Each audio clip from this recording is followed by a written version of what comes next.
Millionaire brings Mistress to his office. Party. Pregnant wife arrives with the board of directors.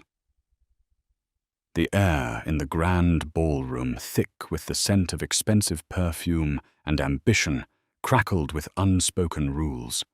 At the center of this glittering universe was Damien Westwood, a man who didn't just break the rules, he rewrote them. Tonight he paraded his latest revision, a stunning young intern named Chloe on his arm, a public monument to his own audacity. He believed his pregnant wife, Aris, was safely tucked away, a forgotten chapter in his ascent. But Aris was about to remind him and everyone else that the most brilliant minds are often the most underestimated. She wasn't coming to cry. She was coming to collect. The annual Apex Innovations Gala was less a party and more a coronation. It was a testament to the meteoric rise of its founder and CEO, Damien Westwood. This year, the event was held within the sweeping metallic curves of the Walt Disney Concert Hall in downtown Los Angeles, a venue as bold and unapologetically modern as Damien himself. Hundreds of guests, a curated collection of Silicon Beach titans, venture capitalists, and the city's political elite moved through the space like shimmering fish in a deep-sea aquarium. The light from the towering chandeliers caught on diamond necklaces and the polished faces of Patek Philippe watches. Champagne, a vintage that cost more per bottle than most people's monthly rent, flowed from fountains, and the air hummed with the low thrum of power. Damien Westwood stood at the epicenter of it all. At 38, he was a deity in a bespoke Tom Ford suit. His charm was his sharpest weapon, a disarming smile that could precede either a multi-million-dollar deal or a soul-crushing termination. He was a man who had everything. A 9-figure net worth, a sprawling mansion in the Hollywood Hills with a view that stretched to the Pacific, and a portfolio of accolades that painted him as a visionary. He also had a wife, Dr. Aris Thorne, a woman whose quiet brilliance was the antithesis of his explosive charisma. Aris was not present. The official story whispered among the senior VPs and their impeccably dressed spouses was that her pregnancy, a difficult one, now in its 8th month, required absolute bed rest. It was a plausible, even sympathetic reason. They pictured her in their palatial home, serene and supportive, a domestic goddess nurturing the Westwood heir. This image was a fiction Damien had carefully cultivated. The truth was, Aris hadn't been invited. Their marriage, once a partnership of intellect and ambition, had curdled into a cold war fought in the silent, cavernous rooms of their shared home. Damien saw her pregnancy not as a joy, but as an anchor. Her body, once a source of desire, had become a vessel, and her sharp mind, which he had once admired, now felt like a threat. He had begun to treat her like a beautiful antique doll, to be kept on a shelf, admired from a distance, but never played with. He had started to believe she was fragile, breakable. He had forgotten she was forged from steel.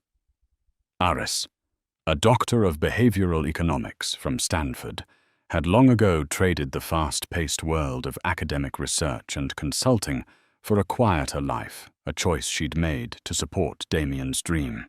She saw patterns in human behavior that others missed, the subtle tells in a negotiation, the flutter of an eyelid that betrayed a lie. For years she had been Damien's secret weapon, his unseen strategist. But as Apex Innovations had grown, Damien's ego had grown with it, eclipsing his need for her counsel. He no longer saw her as a partner, but as an accessory, and lately a cumbersome one at that. The distance between them had become a chasm, and into that chasm had fallen Chloe Vance. Chloe was 23, an intern in the marketing department, with eyes the color of a summer sky, and ambition that burned with the heat of a supernova. She was a mirror reflecting Damien's own youth, his own hunger. She looked at him with the undiluted adoration he now craved, a worship Aris's knowing gaze could no longer offer. To Damien, Chloe was not just a woman. She was a validation. She was proof that he was still the young, virile disruptor, not a man on the verge of 40, tethered to the mundane reality of impending fatherhood. Tonight was to be Chloe's unofficial debut. Bringing her to the gala was a monumental risk, a flagrant transgression against the unspoken rules of his world. But Damien's success had been built on such risks. He thrived on the adrenaline of the gamble, the thrill of getting away with it. He believed his power was a shield, rendering him immune to consequences. He had convinced himself that Aris, sequestered and pregnant, was powerless to stop him. It was his most critical and soon-to-be his most catastrophic miscalculation. From his vantage point near the sculpted bar, Damien scanned the room, a king surveying his court. He held 2 glasses of champagne. He was waiting for Chloe, who was freshening up. He felt a familiar surge of invincibility. Everyone here depended on him, feared him, or wanted to be him. They were all orbiting his star, and tonight he was going to give them a new constellation to gaze upon. He was about to show them all that the universe bent to his will, and his will alone. Chloe Vance emerged from the powder room, a vision in crimson silk. The dress was a daring choice, a slash of color against the room's more muted tones of black, silver, and navy. It clung to her slender frame, a stark and deliberate contrast to the maternal form of the woman she was replacing. She had the taut, unlined beauty of youth, a beauty that felt both potent and perishable. Her smile as she navigated the throng of powerful figures was a carefully calibrated mix of awe and entitlement. She was playing a role, and she was playing it with everything she had. Damien's eyes locked on her, and his signature smile spread across his face. He met her halfway, handing her a flute of champagne. "There you are," he murmured, his voice a low thrum that was for her alone, yet pitched just loud enough for those nearby to catch. "I was beginning to think you'd abandoned me." "Never, Damien," she replied, her voice a breathy whisper. She touched his arm, a gesture of familiarity that sent a ripple of shock through the senior staff members who witnessed it. This was Chloe Vance, the intern, the one who fetched coffee and compiled press clippings, and she was touching the CEO's arm as if she had every right to. Damien savored the silent, wide-eyed reactions. This was the point. He led Chloe on a slow, deliberate tour of the room, a predator showing off his prize catch. He didn't introduce her as his mistress, of course. The lie was more insidious, cloaked in the language of corporate mentorship. "Everyone I'd like you to meet, Chloe Vance," he announced to a circle of stunned-looking executives. "Chloe is one of our brightest young talents in the marketing division. A real rising star. I've taken her under my wing. It's crucial we nurture the next generation of innovators at Apex." The executives, men and women, twice Chloe's age with mortgages, children in private school and careers, tethered to Damien's goodwill, simply nodded. They smiled stiff, unnatural smiles. They saw the way Damien's hand rested on the small of Chloe's back, the proprietary gleam in his eye, the blush on her cheeks that was not entirely from the champagne. They understood exactly what kind of nurturing was taking place. They were complicit in their silence, their survival instincts overriding any sense of moral outrage. A few feet away, Eleanor Vance, the sharp-witted and even sharper-tongued head of legal, watched the spectacle with a look of undisguised contempt. She had known Damien for a decade, had drafted the ironclad contracts that built his empire, and had also been a guest at his wedding to Aris.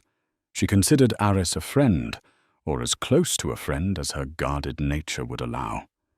She caught the eye of Michael Chen, the chief financial officer, a man who looked perpetually worried, and for good reason. Michael's expression was a mixture of horror and frantic calculation. An open scandal of this magnitude could spook investors and shave points off their stock price. "He's lost his mind," Eleanor muttered under her breath, taking a large gulp of her gin martini. "This is beyond reckless," Michael whispered back, adjusting his glasses. "This is corporate suicide. What is he thinking?" "He's not thinking," Eleanor corrected. "He's feeling, and right now he feels untouchable." Damien, oblivious or perhaps simply indifferent to their disapproval, continued his parade.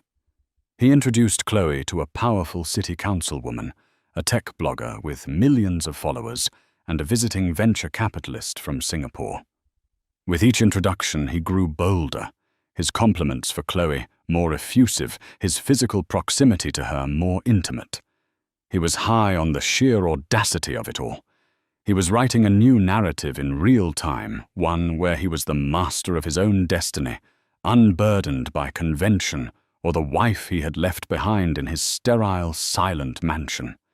Chloe, for her part, was swept up in the whirlwind. This was a world she had only dreamed of.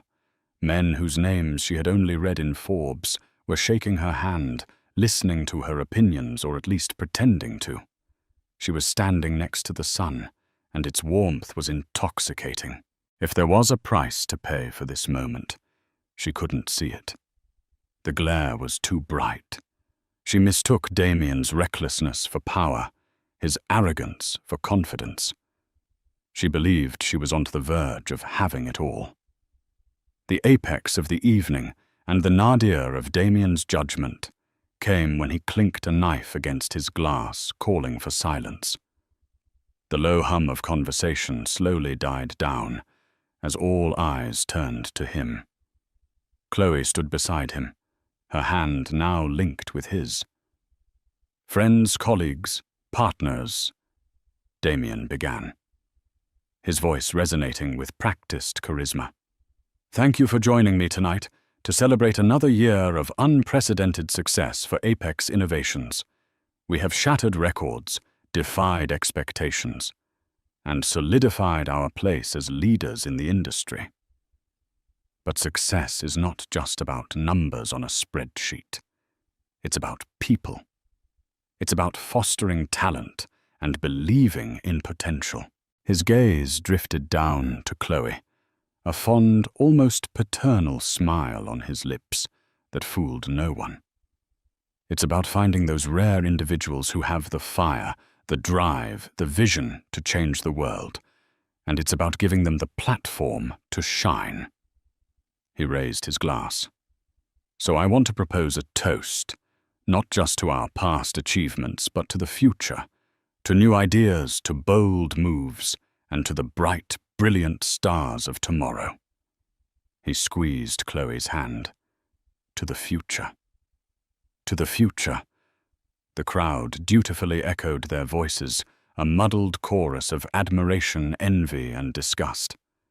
The toast was a thinly veiled tribute to his own infidelity, a public anointing of his mistress. It was the ultimate act of hubris, a declaration of war against his marriage, delivered in front of his entire professional world.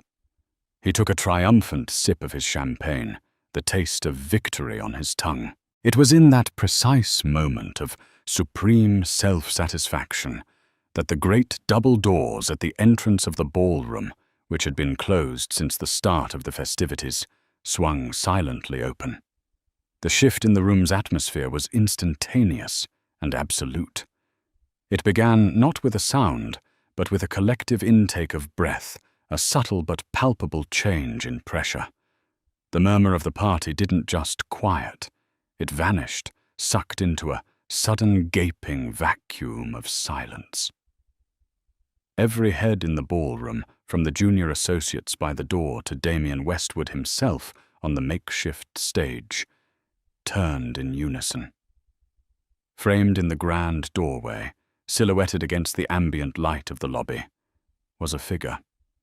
It took a moment for the crowd's eyes to adjust to process the impossible sight. It was Dr. Aris Thorne. She was not the frail, bedridden woman of Damien's convenient narrative. She was a portrait of regal composure. She wore a bespoke gown of deep emerald velvet, a color that spoke of wealth and authority. The fabric was expertly tailored to accommodate her 8-month pregnancy draping over her belly, not as a sign of vulnerability, but as one of majestic maternal power. Her dark hair was swept up in an elegant chignon, revealing the clean, intelligent lines of her face. Her expression was serene, her eyes calm and clear as they swept across the stunned assembly. She did not look like a woman scorned. She looked like a queen who had arrived to hold court. The shock of her presence alone would have been enough to shatter the evening's gilded facade. But Aris was not alone. To her right stood Marcus Blackwood, the chairman of the board of Apex Innovations. A formidable man in his late 60s, with a mane of silver hair and a gaze that could wither a hostile takeover bid at 50 paces, Marcus was the embodiment of old money and corporate gravitas. He was rarely seen at company socials, preferring the quiet sanctity of the boardroom. His presence here now was an anomaly of seismic proportions. He stood by Aris's side with a protective stillness, his hand hovering near her elbow, not as an escort, but as a sentinel. To her left stood the rest of the board of directors. There was Evelyn Reed, the razor-sharp former CEO of a competing tech giant whom Damien had painstakingly courted to join his board. There was General Peterson, a retired 4-star general whose expertise in logistics was legendary. And there was Kenji Tanaka, the stoic head of a Japanese investment firm that held a significant stake in Apex. They were not smiling. They were not dressed for a party. They were dressed for a reckoning. Their faces were a uniform mask of grim, unassailable seriousness. The tableau was devastating in its implication. This was not a wife crashing a party. This was a strategic maneuver executed with chilling precision. This was a flanking attack. Damien stood frozen on the stage, his hand still holding Chloe's. The color drained from his face, replaced by a ghastly, mottled pallor. His triumphant smile had collapsed into a slack-jawed rictus of disbelief. In a single silent moment, his entire world had tilted on its axis. The power, the control, the illusion of invincibility, it all evaporated under the calm, steady gaze of his pregnant wife. He looked from Aris to Marcus Blackwood, and a cold, primal fear, an emotion he hadn't felt in years, began to snake its way up his spine. Chloe, the so-called star of the future, seemed to shrink. The vibrant red of her dress now looked garish cheap. The adoration in her eyes was replaced by a dawning, panicked confusion. She was no longer the center of attention. She was a piece of collateral damage in a war she hadn't even known was being waged. Her hand slipped from Damien's slick with sweat. The silence stretched on thick and heavy. The only sound was the faint ambient music from the lobby, a stark contrast to the funereal stillness inside the ballroom. Then Aris took a single deliberate step forward. The soft click of her heel on the polished floor echoed like a gavel. She began to walk, not with the waddle of late-stage pregnancy, but with the measured, unhurried grace of someone in absolute command. Marcus Blackwood and the board of directors moved with her a phalanx of power, clearing a path through the sea of petrified guests. They parted before her, like the Red Sea before Moses. The VPs, the city councilwoman, the tech blogger. They all shrank back, averting their eyes, suddenly desperate not to be associated with the man on the stage. Aris did not look at them. Her gaze was fixed laser-like on one person, and one person only, her husband. She was not there to confront the mistress. The mistress was a symptom, a footnote. Aris was there for the source of the disease. As she drew closer to the stage, the narrative of the evening was violently rewritten. The story was no longer about Damien's audacity. It was about Aris's arrival. And everyone in the room knew with a certainty that chilled them to the bone that this was not an ending. It was the beginning of the fall.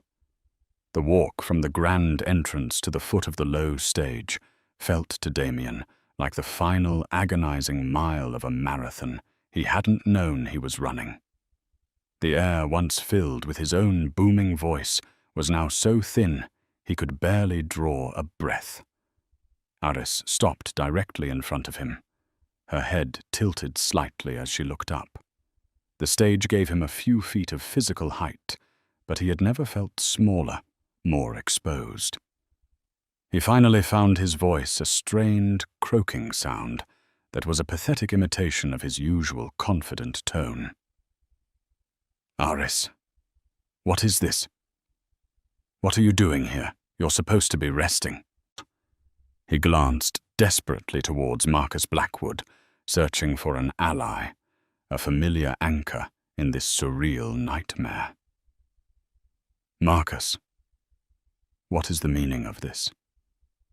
You're scaring the guests." Marcus Blackwood's stony expression did not soften. Instead, he took a step forward, positioning himself slightly in front of Aris, a human shield of immense authority. He ignored Damien's question entirely. His voice, when he spoke, was not the collegial tone of a chairman addressing his CEO, but something far colder, far more personal. "Are you all right, my dear?" he asked, his eyes full of genuine concern, directed only at Aris. Aris gave a small, reassuring nod. "I'm perfectly fine, Uncle Marcus. Thank you for asking." A collective, muted gasp rippled through the onlookers who were close enough to hear. "Uncle Marcus." The revelation landed in the room like a second shockwave. Damien's mind reeled. He had known Aris had a godfather, a mysterious Uncle Marcus she spoke of fondly but rarely. A retired financier, she had said. Someone who managed her family's modest trust. He'd met the man once, years ago, a brief, forgettable handshake at a family gathering.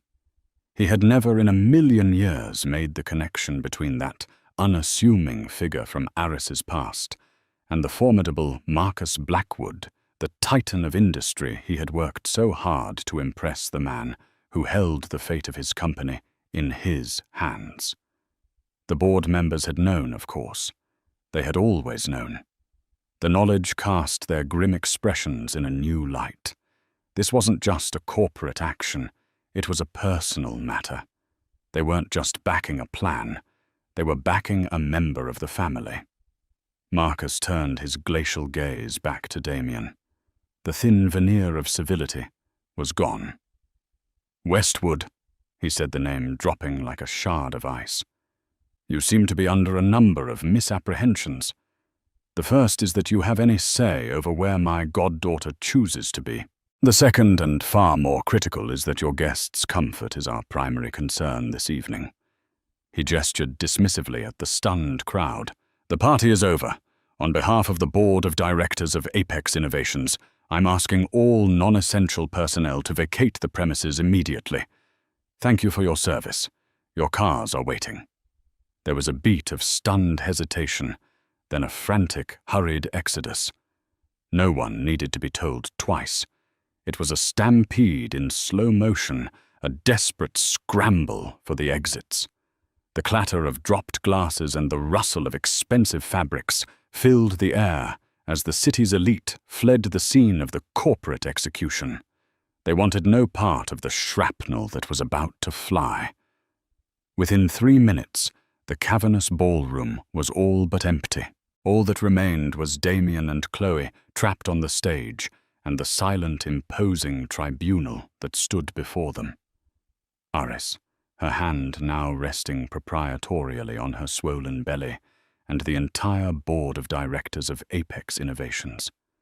The glittering decorations and half-empty champagne flutes suddenly looked pathetic, the remnants of a party that had died a violent death. Damien's fear was rapidly being replaced by a hot, defensive anger.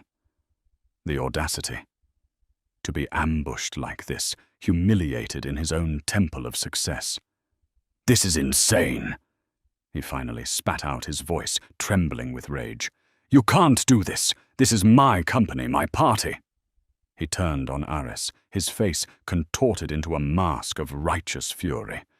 "And you orchestrate this circus after everything I've given you. I told you to stay home." Aris's composure remained flawless. She looked at him not with the hurt of a betrayed wife, but with the detached pity of a doctor observing a patient in the throes of a terminal delusion. "You seem to be confused, Damien," she said, her voice calm and even, yet carrying an edge of pure, unadulterated steel. "You didn't give me anything. We were supposed to be partners, and you are mistaken about where home is. My home is where my family's interests lie." She patted her stomach gently. "And my home is with the legacy my father entrusted to Uncle Marcus to protect. A legacy that, as it turns out, includes a 12% founding stake in Apex Innovations held in a blind trust under my name. A fact you never bothered to investigate."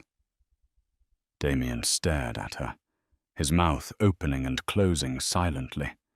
He was a fish on the deck, gasping for air. A 12% stake. That made her the second largest individual shareholder. After him. He had always assumed her family's money was old, dusty, and irrelevant. He had never imagined it was woven into the very fabric of his own success. He finally turned his panicked gaze on Chloe, as if seeing her for the first time. She was no longer a symbol of his power, but a living, breathing testament to his monumental stupidity. She stood frozen, her face pale with terror, a scarlet stain of shame in a room suddenly devoid of all color. Aris followed his gaze, dismissing Chloe with a flick of her eyes. "Her Damien. This is what you were willing to risk it all for.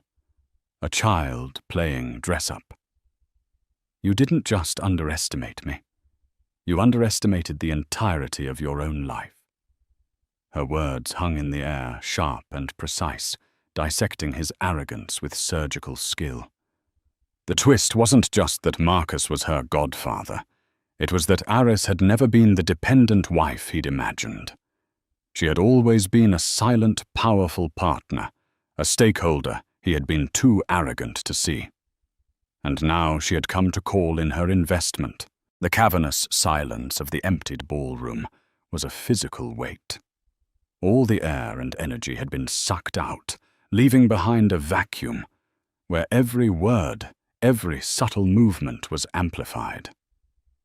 Damien's rage, which had flared so hotly just moments before, now sputtered against the cold, unyielding wall of Aris's composure.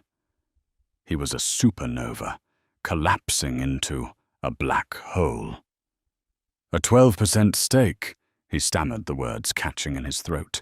That's not possible. The paperwork. I vetted everything." "You vetted what I wanted you to see," Aris replied smoothly. "The trust was established by my father, long before I met you. It was designed to be discreet. You saw the name of the financial institution, not the beneficiary. You were so consumed with your own brilliance, it never occurred to you that my family might have had some of its own." She took a step closer to the stage, forcing him to look down at her. The power dynamic was absolute. You saw me as Dr. Aris Thorne, the academic, the quiet, supportive wife. You never bothered to look deeper. You never asked about the specifics of the modest trust that paid for my Stanford education outright, that allowed me to support us while you were coding in a garage, living on ramen and ambition. That seed money, Damien. Where did you think it came from? The sky. Each question was a surgical strike dismantling the myth of the self-made man he had so carefully constructed. He had rewritten their history, casting himself as the sole protagonist, the visionary who had pulled them both up from obscurity. Now Aris was restoring the erased text, revealing that she had not been a passenger on his journey. She had been the one who had paved the road. Damien's eyes darted around, looking for an escape route, but he was surrounded. The board stood like statues, their faces impassive, their judgment already past. He turned his fury on the only other target available. "Get out!" he snarled at Chloe, who flinched as if struck. "This has nothing to do with you! Get out!" Chloe looked from Damien's enraged face to Aris's cool, appraising one. She was a pawn in a game whose rules she was only just beginning to comprehend. She opened her mouth to speak, then closed it, tears welling in her eyes. She grabbed the sides of her crimson dress, turned and fled her heels, clicking a frantic, desperate rhythm on the marble floor until she disappeared through a side exit. A fleeting spectre of Damien's colossal misjudgment. He didn't even watch her go. His attention was solely on Aris. "So this is what it's about," he sneered, trying to regain some semblance of control to reframe the narrative. "Money. This is a shakedown. You find out you have some leverage, and you decide to stage this elaborate coup for what? A bigger settlement in the divorce." A faint, pitying smile touched Aris's lips. "Divorce. Oh, Damien, you're still thinking 3 moves behind. A divorce is a negotiation between equals. You and I are no longer equals." It was then that Marcus Blackwood spoke again, his voice a low rumble of authority. "Westwood, I suggest you stop talking. You are compounding your already catastrophic position." He glanced at Aris, a silent question in his eyes. She gave him a subtle nod. It was time.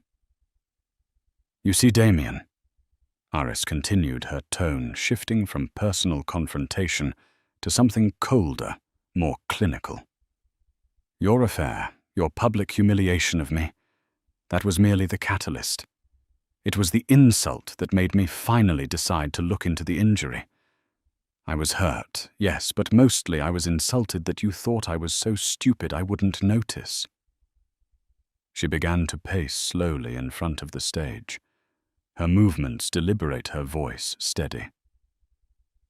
"I started with the little things, the extravagant client gifts that never appeared on any official expense reports. The sudden inexplicable need for a holding company in the Cayman Islands. You always told me I didn't understand the complexities of your business, but I understand patterns, and I understand behavior, and your behavior, Damien, became erratic, desperate." Damien's face went rigid. This was moving beyond marital betrayal into a far more dangerous territory. "I didn't need to hire a private investigator to find out about Chloe," Aris said, waving a dismissive hand. "A child like that leaves a trail of digital breadcrumbs a mile wide. No, I saved my resources for something more important. I hired a team of forensic accountants, the best in the business, men and women who can find a single misplaced comma in a mountain of financial data." She stopped pacing and looked directly at him. Her eyes, which he had once found so beautiful, now looked like the barrels of a gun. What I found, Damien, was not just infidelity. It was a grand symphony of fraud. General Peterson, the logistics expert on the board, cleared his throat. Westwood, we have the preliminary report. It's extensive. Evelyn Reed, the former CEO, added in her sharp, no-nonsense tone. Project Nightingale, does that name mean anything to you? Damien froze. His blood ran cold. Project Nightingale was his secret, his albatross, his Hail Mary, a disastrously over-budget and perpetually failing side venture in experimental biotech, a company he had been siphoning millions from Apex Innovations to keep afloat, convinced it would be his true legacy. It was a financial black hole, and he had been illegally propping it up for 18 months. He thought his tracks were perfectly covered. I don't know what you're talking about, he stammered, but the lie was flimsy transparent. The sweat beading on his forehead told the real story. Aris shook her head slowly. No more lies, Damien. It's over. We know everything. We know about the shell corporations. We know about the falsified invoices. We know about the kickbacks from suppliers. We know you've leveraged Apex's assets to secure personal loans for a failing company you illegally concealed from your own board and your shareholders. She paused, letting the weight of the accusation settle in the dead air of the room. You didn't bring your mistress to your office party to celebrate your success, Damien. You brought her here tonight because you were about to run. The final wire transfer for Project Nightingale was scheduled for tomorrow morning. You were going to drain the last of the accessible capital fly to a country with no extradition treaty, and leave the smoking crater of Apex Innovations behind for the rest of us to deal with. Her voice dropped to a near whisper, laced with a contempt that was more devastating than any shout. You weren't celebrating a new future. You were celebrating your escape. But you just couldn't resist one last arrogant flourish, could you? You had to rub my nose in it. And that Damien, she concluded, her eyes locking with his, was your fatal mistake. The name Project Nightingale hung in the air, an invisible toxic cloud. For Damien, it was the sound of his own death knell. The blood drained from his face, leaving a sickly greyish sheen under the harsh ballroom lights. He stared at Aris not as his wife, but as a prosecutor who had just presented an irrefutable case-closing piece of evidence. The intricate web of lies he had spent years weaving had just been torn apart in a single devastating moment. How? The word was a choked whisper, a gasp for air in a collapsing reality. How could you possibly know? Aris's expression remained one of cool detachment, the look of a scientist observing a predictable chemical reaction. You seem to forget, Damien, that before I was your wife, I was an economist specializing in behavioral modeling. I build predictive models based on patterns of human irrationality. And your defining characteristic, your fatal flaw, has always been your monumental ego. I simply built a model based on that.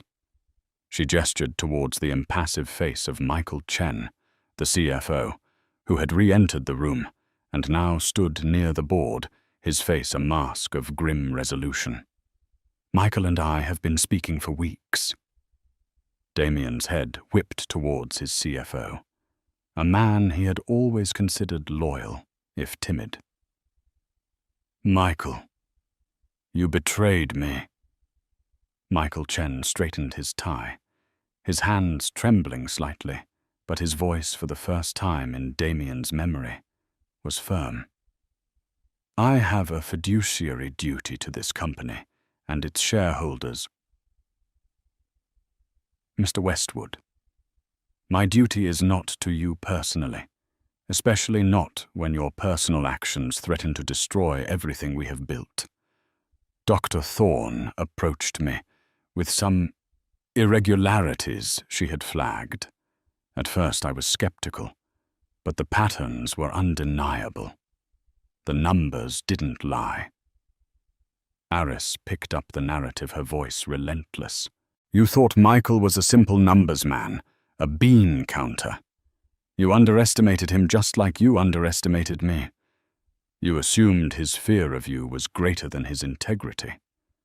But when faced with the evidence of systematic grand-scale embezzlement, Michael made the correct choice. Marcus Blackwood stepped forward again, his presence commanding the space. He pulled a slim, leather-bound folder from inside his jacket. He didn't open it. The gesture alone was enough. The forensic accounting report is damning, Damien. Marcus stated, his voice devoid of emotion. We have digital copies of transfers between Apex accounts and the shell corporations funding Project Nightingale.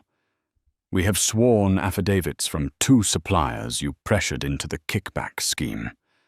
They were more than happy to cooperate in exchange for immunity. Evelyn Reed, the sharp-eyed board member, added her piece. And we have Chloe Vance. Damien stared confused. Chloe? She knows nothing about my business. Oh, she knows more than you think, Evelyn said with a wry, mirthless smile. Or rather, she has more than you think. Young, ambitious women who get involved with powerful married men often have an insurance policy. In this case, it was a cloud backup of every single text message and email you ever sent her. Damien's mind raced frantically, trying to recall the specifics of his digital correspondence. The arrogant boasts, the casual mentions of a game-changing secret project that would make them royalty, the complaints about the board holding him back. It was all circumstantial, surely. That's nothing, he blustered, a cornered animal baring its teeth. Inane chatter. It proves nothing. It proves motive and mindset, Aris corrected him calmly. But you are right, it wasn't the smoking gun. The smoking gun, Damien, was something you gave her yourself. A little gift. Do you remember? She paused, letting him squirm in the silence.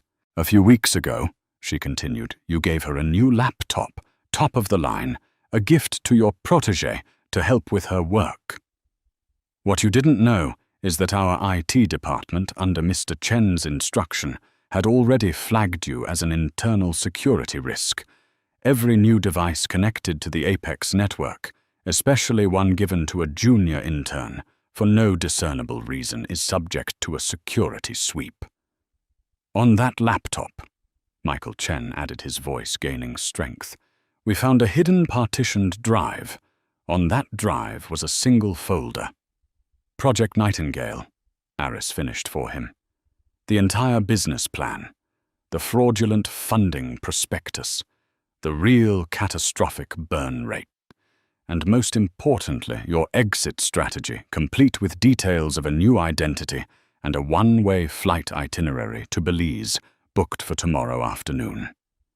It was a checkmate so complete, so total, that Damien could do nothing but stare into the abyss that had just opened up beneath him. He had been outmaneuvered at every turn. His arrogance had been the key to his own prison. He had handed his executioners the axe, sharpened it for them, and then pointed to the spot on his own neck. The final crushing piece came not from Aris or the board, but from a source he had long forgotten. Kenji Tanaka, the silent Japanese investor, spoke for the first time, his English precise and accented. Mr. Westwood, he said, bowing his head slightly but keeping his eyes fixed on Damien.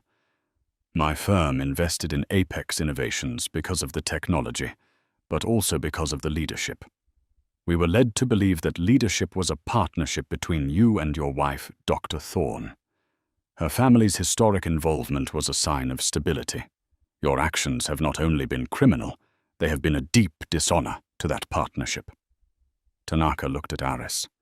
My firm and the investors I represent have lost all faith in your ability to lead. We have, however, gained immense respect for Dr. Thorne's diligence and integrity. We will be supporting the board's decision." The united front was absolute. There was no crack in their armor, no dissenting voice he could appeal to, no angle left to play. He had been so focused on the superficial battle with his wife, so absorbed in the thrill of his affair, that he had missed the real war being waged in the shadows. A war for the soul of his company. A war he had already lost. The weight of their collective judgment pressed down on Damien, a physical force that seemed to buckle his knees. The bespoke suit that had felt like armor now felt like a shroud. He looked at the faces before him. Aris serene and resolute. Marcus the embodiment of righteous authority. The board a jury that had already delivered its verdict. In their eyes, he saw no pity, no room for negotiation. He saw only the cold, hard finality of consequence. His mind, which had always moved at lightning speed, formulating strategies and contingency plans, was now a vortex of white noise. Belize. The flight. The new life he had planned a world away from the complexities of Apex and the impending reality of fatherhood. It had been so close a tangible dream. Now it was just smoke dissipating in the harsh glare of this impromptu tribunal. So what now? Damien finally asked the question hanging in the cavernous room. It was a plea, a desperate query from a king who had just been shown the guillotine. You call the SEC, the police, you drag the company's name, your own name, he added, looking at Aris through the mud. Is that what you want? It was a pathetic last-ditch attempt to find leverage, to suggest that his destruction would be mutually assured. Marcus Blackwood answered his tone, leaving no room for debate. There will be no public spectacle, Damien, not if it can be avoided. The reputation of Apex Innovations is paramount. We have a responsibility to our employees and our legitimate investors. A public scandal of this magnitude would be devastating for them. He took a single step forward, holding up a hand to forestall the flicker of hope in Damien's eyes. Do not mistake our discretion for weakness. Your options tonight are limited to 2. Both end with your complete and permanent removal from this company. He gestured to Eleanor Vance, the head of legal, who had been standing silently by, her expression unreadable. She stepped forward, placing a thin file folder and a pen on the edge of the stage. Option 1, Marcus continued, is the hard way. I make a phone call. In 10 minutes, detectives from the LAPD's white-collar crime division will walk through that door. They will arrest you. You will be tried for embezzlement, securities fraud, and a half-dozen other felonies. You will likely spend the next decade or more in a federal prison. Apex will issue a statement, denounce your actions, and cooperate fully with the prosecution. The company will survive, but it will be wounded. Your name will be a synonym for disgrace. Damien flinched. The word prison was a physical blow. Option 2, Marcus said, his voice dropping, is the clean way. Inside that folder is your full and immediate resignation as CEO and chairman of the board. It also contains a document transferring your entire shareholding in Apex Innovations, all 28% of it, into the trust controlled by Aris as restitution for the funds you embezzled. You will sign it. Tonight. Now. My shares, Damien choked out. That's everything. That's worth hundreds of millions. It's a fraction of what you were prepared to steal, and a pittance for the damage you have caused. Evelyn Reed cut in sharply. Consider it a bargain. If you sign, Marcus went on, you will be allowed to walk out of that door. We will release a statement tomorrow morning announcing your immediate retirement for personal health reasons. We will handle the fallout from Project Nightingale internally. The authorities will not be called. You will be left with nothing from this company, but you will have your freedom. You will be erased from the history of Apex, but you will not be in a jail cell." Damien looked from the folder to Aris. Her face was calm, but her eyes held a flicker of something he couldn't quite decipher. It wasn't hatred. It was a profound, almost weary finality. This was her justice. Not vengeance, but a rebalancing of the scales. She wasn't just taking his company. She was taking back her life, her security, the future of their child, all of which he had gambled away. He knew it was no choice at all. A life of diminished status and wealth versus a life behind bars. His ego screamed in protest, but his survival instinct, the one true God he had always worshipped, took over. Slowly, shakily, he knelt down on the stage. His knees, clad in $1,000 wool, met the floor. It was the posture of a surrendering king. He reached for the pen. His hand trembled so violently he could barely grasp it. He uncapped it and opened the folder. The legalese swam before his eyes, but he knew what it said. It was the abdication of his entire world. With a shaking hand, he scrawled his signature, the signature that had launched a billion-dollar enterprise, on the line at the bottom. Then he did the same on the share transfer document. It was done. In 2 strokes of a pen, he had gone from Titan to pariah. He pushed the folder away from him as if it were radioactive. He stood up, his movements stiff, robotic. He was a ghost in his own ballroom. "It's done," he said, his voice hollow. Marcus Blackwood nodded crisply. "Eleanor, if you would secure the documents." Eleanor retrieved the folder with the tips of her fingers. "Damien," Marcus said, using his first name for the last time, "you have 60 seconds to leave the building. Your security detail has been dismissed. Your corporate accounts have been frozen. A taxi has been called for you. Do not return to the office. Do not return to the house. Any personal effects will be forwarded to an address of your choosing. Do not contact Dr. Thorne or any employee of this company again. Are we clear?" Damien gave a single jerky nod. He looked one last time at Aris, his wife, the mother of his child, the architect of his ruin. He opened his mouth as if to say something, but no words came. What was there to say? He had sown the wind, and now he was reaping the whirlwind. He turned and walked off the stage, not towards the grand entrance, but towards the side exit Chloe had used. He didn't look back. The solitary figure of the fallen CEO disappeared into the shadows, leaving behind the empire he had built, and the woman he had fatally underestimated. As the door clicked shut behind him, Aris finally let out a long, slow breath she hadn't realized she'd been holding. She placed a hand on her belly, a gesture of protection and promise. The room was quiet. The battle was over. The future was hers to write. In the quiet aftermath, standing in the wreckage of her husband's empire, Aris Thorne was not a victim seeking for solace, but a leader surveying her new domain.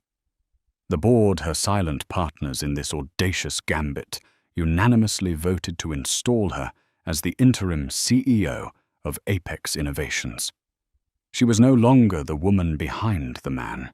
She was the power, clear and undisputed.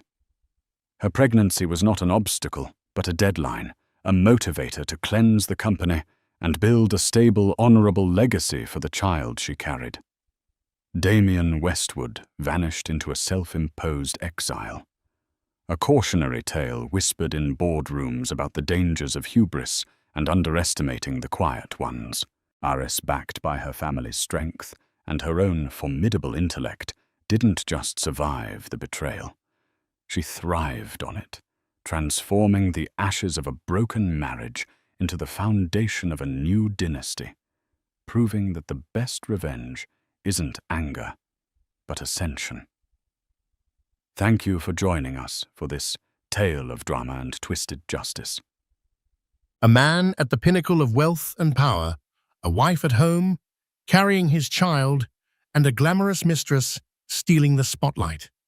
But what happens when greed and betrayal collide at the very moment new life is meant to be celebrated?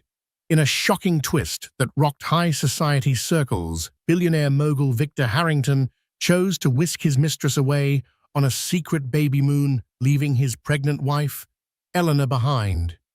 Little did he know that one impulsive decision would unravel a carefully built empire overnight. Brace yourself for a tale of lavish lifestyles, boardroom betrayals, and one pregnant woman's brilliant revenge. Victor Harrington was the kind of man who seemed destined for opulence from birth. Born into a wealthy family in Greenwich, Connecticut, he'd possessed an effortless charm and ambition that made him a force to be reckoned with even before he earned his MBA from Harvard Business School. People close to him said he was unstoppable, a man with the cunning of a Wall Street wolf and the charm of a Hollywood star. He had cut deals in the early days. Alongside mentors who boasted legendary names, he once studied an investment portfolio under Warren Buffett's guidance at a Berkshire Hathaway internship, followed by an immersive executive program at Tesla University, where he brushed shoulders with Elon Musk. By the time he was 30, he had built Harrington Industries into a multi-million-dollar enterprise. By the time he was 40, he was on the prestigious Forbes Billionaires list. Eleanor Davenport, soon to be Eleanor Harrington, first met Victor at a charity gala in Manhattan. Although her family was old money, they didn't flaunt it as visibly as the nouveau riche. She was a rising star in the philanthropic world, championing social justice causes, and her quiet grace drew Victor toward her like a magnet. The marriage was a match that made the front page of society magazines, promising to unite two powerful families in a union of wealth, influence, and mutual respect. For a long while, their life was the epitome of gilded harmony. They graced galas, inaugurated libraries, shook hands with political leaders, and jetted off to the French Riviera for impromptu vacations. Their future shone as bright as the diamond on Eleanor's left hand. But even the sturdiest empires can hide cracks. Unbeknownst to Eleanor, cracks were forming behind the scenes at Harrington Industries. Victor had an undeniable appetite for success, for excitement, and for women. When he met Bianca Suarez at a high-level conference in Dubai, it started as an innocent flirtation. She was an emerging media consultant, with her own brand of allure, mysterious, witty, and dangerously ambitious.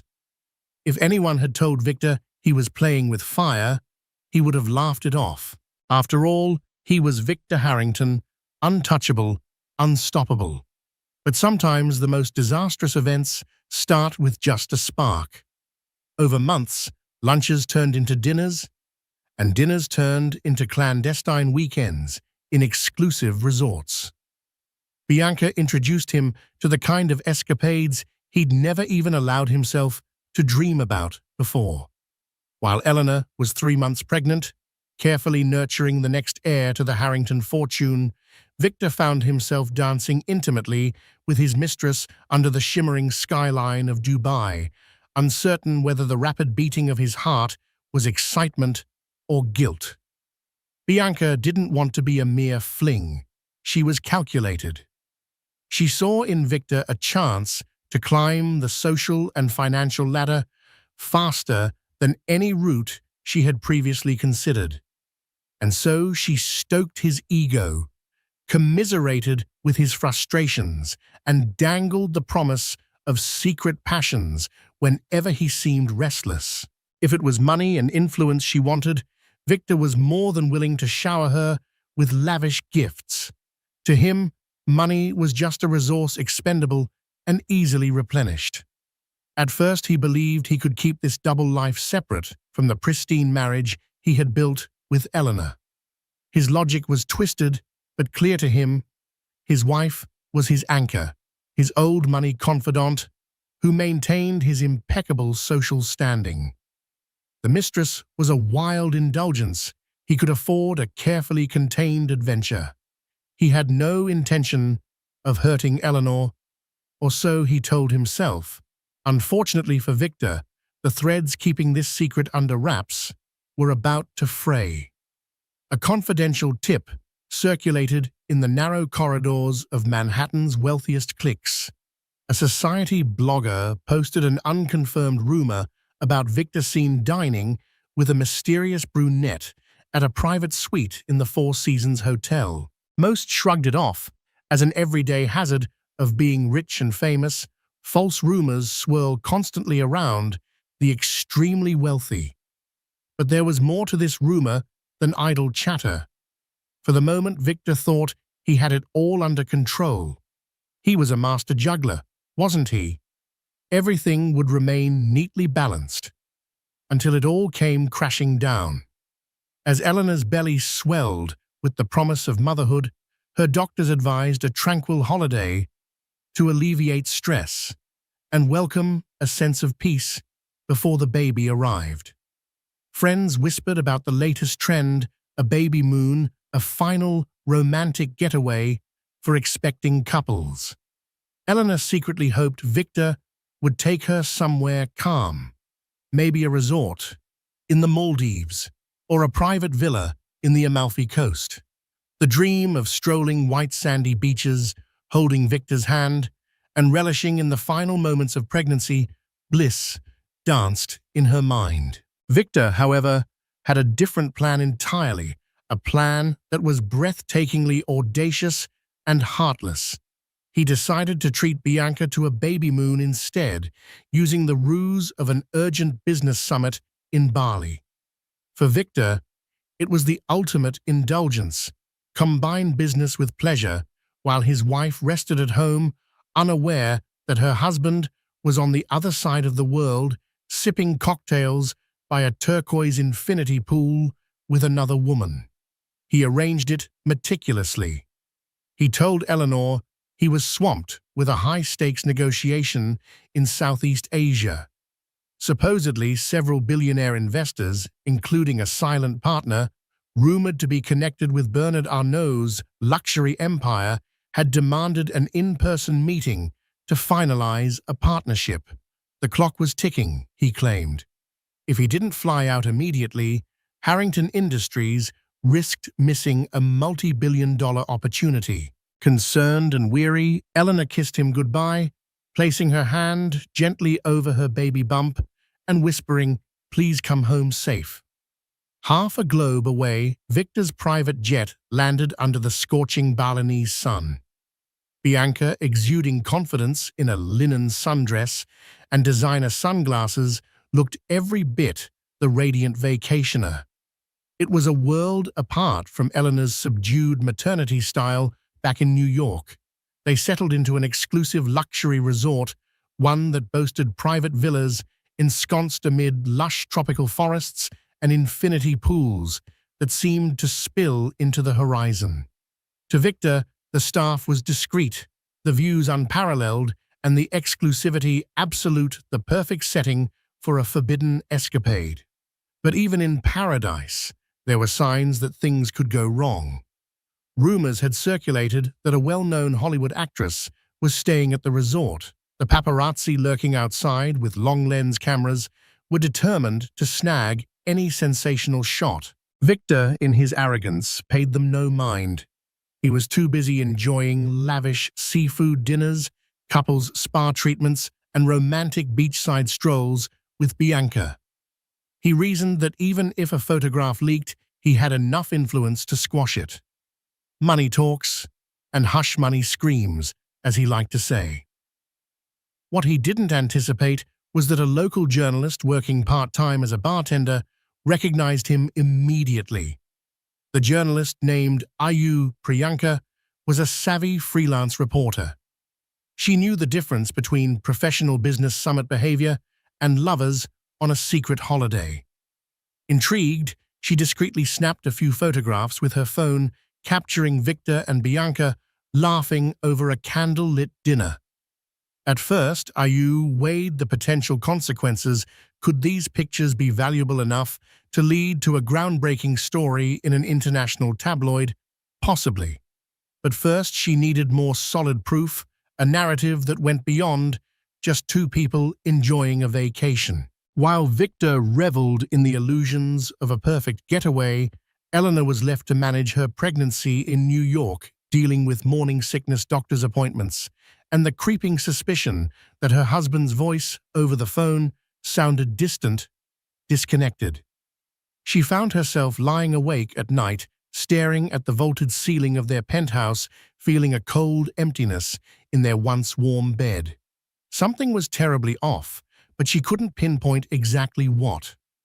Her mother, Cecilia Davenport, urged her to rest and trust in Victor's dedication to their growing family. After all, he was a busy billionaire. He had always been a bit distant when major deals were on the line. The seeds of betrayal had been planted. If Victor had known the destructive potential of this trip, he might have turned the jet around before it even left the tarmac in New York. But he was blinded by Bianca's enchantments and his own audacity. Each day in Bali heightened his recklessness. He even posted a cryptic Instagram photo of palm trees and a hidden silhouette, an attempt at being clever. Inadvertently, that single post gave watchers enough clues to confirm his exact location. The stage was set for a grand reveal. The baby moon that should have belonged to Eleanor was turning into a ticking time bomb. Sooner or later, a photo or rumor would slip through the cracks, and the moment it did, it would detonate not just Victor's marriage, but potentially the entire foundation of Harrington Industries. In the days following Victor's departure, Eleanor tried to distract herself with philanthropic work. She immersed herself in a high-profile hospital fundraiser hosted at the New York Public Library, the same halls once graced by the likes of Michael Bloomberg and philanthropic luminaries from across the nation. Yet even as she stood at the podium, acknowledging donations and delivering heartfelt speeches, an unsettling feeling gnawed at her. It was during one of these fundraisers that Eleanor bumped into her old friend, Serena Marshall, a well-connected socialite and gossip connoisseur. They embraced warmly, then retreated to a corner table where Serena's voice dropped to a whisper. "Ellie, dear, have you heard anything odd about Victor lately?" Eleanor bristled at the tone, feeling a pang of unease. She mustered a soft laugh, trying to brush off any concerns. "Funny you should ask," Eleanor replied. "He's in Bali, urgent business. Hasn't been easy on me, but you know how these deals are." Serena looked at her sympathetically, but her eyes flashed with alarm. She leaned in closer, lowering her voice further. "I heard something from a contact in Singapore. Someone said they saw Victor with a woman named Bianca Suarez, apparently a rising star in media consulting. And they weren't exactly at a boardroom table." Eleanor's heart lurched. She struggled to maintain her composure, her mind racing with possibilities. Could this be a misunderstanding? A smear attempt by a competitor? She had known Victor for years, had believed in his loyalty, though she was aware of his love for excitement. She forced a polite smile, dismissing the rumors. "I'm sure it's some confusion. You know how gossip can get twisted." Serena nodded, but the shadow in her eyes spoke volumes. "Just keep your eyes open, Ellie. If you need help, you know where to find me." That night, alone in her penthouse, Eleanor found her thoughts spiraling. She recalled the nights Victor had come home, Late, the hush-hush phone calls, the vague business dinners. She scrolled through social media, scanning for clues, anything to confirm or debunk the rumors. Eventually, she stumbled upon Victor's cryptic Instagram post, palm trees in the background, a silhouette that looked suspiciously feminine. A flood of emotions overtook her. She ran to the bathroom, tears mixing with waves of nausea from her pregnancy. The baby felt her turmoil kicking inside her womb, a reminder of why she had to maintain her composure. Meanwhile, half a world away, Victor's lavish romance continued unabated. He lounged with Bianca in a cabana overlooking the ocean. They talked about launching new philanthropic initiatives, ironically enough, under Bianca's name, funded by Victor's bottomless resources. Bianca was adept at shaping narratives guiding Victor's public image. "Picture this," she said, leaning forward with sparkling eyes. "We frame you as a forward-thinking businessman who invests in youth-oriented media projects across Asia. You'll expand your market reach and look good doing it. I can even help you with the contacts and PR." Victor, enthralled, listened intently. He considered Bianca not just a lover, but a strategic mind who understood branding in a way that could amplify Harrington Industries' global presence.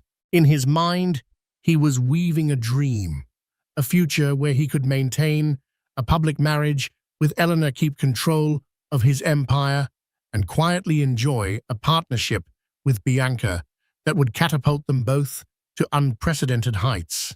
But the cracks in that dream were starting to show. On the third day of their business trip, Victor received a text from one of his board members, Jackson Wolfe, an old friend who had initially introduced him to some of his earliest investors. The text was direct: "Call me. Urgent. Concern about rumors." Victor paled as he read the message. Could it be? But he shrugged it off. Board members worry about everything from stock fluctuation to media gossip. Still, the knot in his stomach tightened. Jackson, however, knew something that Victor didn't. News was spreading in hush-hush financial circles that the Harrington brand was vulnerable. Pioneering investors disliked uncertainty. If the rumors of Victor's scandal went public, it could undermine negotiations, spook shareholders, and create chaos. "Handle it before it blows up," Jackson's text concluded. Yet even that warning didn't shake Victor enough to abandon his tryst. He rationalized that he would handle the fallout once he returned to New York. He was Victor Harrington, after all, a man who had charmed senators out, negotiated cunning tycoons, and turned entire markets on their heads with a single announcement. A rumor or two wouldn't bring him down. Across the ocean, Eleanor was wrestling with growing doubts. She paced the penthouse, replaying every suspicious detail of the past months. Could Victor really be that brazen to take another woman on the very trip meant for them? She didn't want to believe it, but the evidence was mounting. She decided to call an old college acquaintance, Damien Cho, a private investigator who specialized in high-profile cases. "Damien," she began, her voice trembling, I need you to look into something." Discreetly. Eleanor's resolution to seek the truth was the first step toward unraveling Victor's carefully woven tapestry of lies. But it wouldn't stop there. Even she didn't realize yet that once she discovered what was truly happening, her response would be nothing short of a coup, one that would leave Victor's empire trembling at her feet. Damien Cho worked fast. He was an expert in navigating the hidden underbelly of high society scandals. Having once been hired to investigate the suspicious affairs of an actual European prince, this job was par for the course, but it carried a personal element. He knew Eleanor from her days volunteering at a local community center.